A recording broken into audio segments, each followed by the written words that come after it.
जय श्री कृष्णा। आज हम सुनेंगे एक और बहुत सुंदर कथा, विद्वत्ता पर कभी घमंड ना करें। बहुत ही अच्छी प्रेरक कहानी है, सुनते हैं। महाकवि कालिदास रास्ते में थे, प्यास लगी। वहां एक पनिहारिन पानी भर रही थी। कालिदास जी बोले, माता पानी पिला दीजिए, बड़ा पुण्य होगा। पनिहारन बोली, बेटा मैं तुम्हें नहीं जानती। पनिहारन बोली, बेटा मैं तुम्हें नहीं जानती, अपना परिचय दो, मैं पानी पिला दूंगी। कालिदास ने कहा, मैं मेहमान हूँ, कृपया पानी पिला दें। पनिहारन बोली, तुम मेहमान कैसे हो सकते हो? संसार में दो ही मेहमान हैं, पहला धन और दूसरा यौवन। इन्हें जाने में समय नहीं लगता। सत्य बताओ, तुम कौन हो? तर्क से पराजित कालिदास अवाक रह गए। कालिदास बोले, मैं सहनशील हूँ, अब आप पानी पिला दें। पनिहारन ने कहा, नहीं, सहनशील तो दो ही हैं।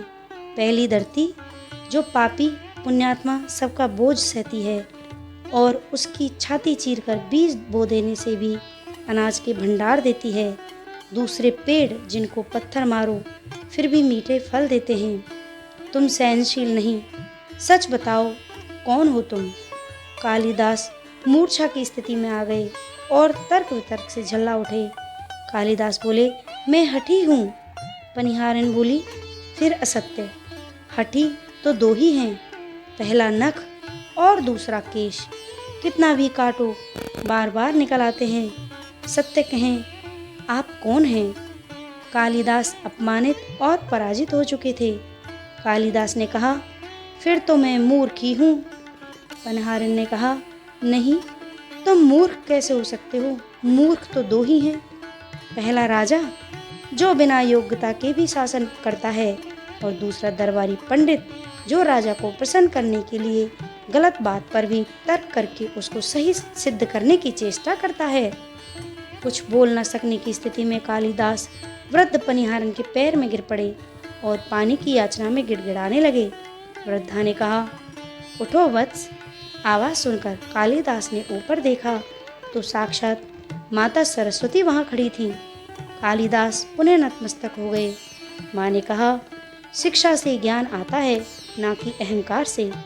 तूने शिक्षा के बल पर प्राप्त मान और प्रतिष्ठा को ही अपनी उपलब्धि मान लिया और अहंकार कर बैठे, इसलिए मुझे तुम्हारे नेत्र खोलने के लिए ये स्वांग करना पड़ा। कालिदास को गलती समझ में आ गई और भरपेट पानी पीकर वे आगे चल पड़े। विद्वत्ता पर कभी घमंड ना करें। घमंड विद्वत्ता को नष्ट कर देता है। दो चीज़ों को कभी व्यर्थ नहीं जाने देना चाहिए, अन्न के कण को और आनंद के क्षण को। तो ये है बहुत ही सुंदर कहानी। जय श्री कृष्णा।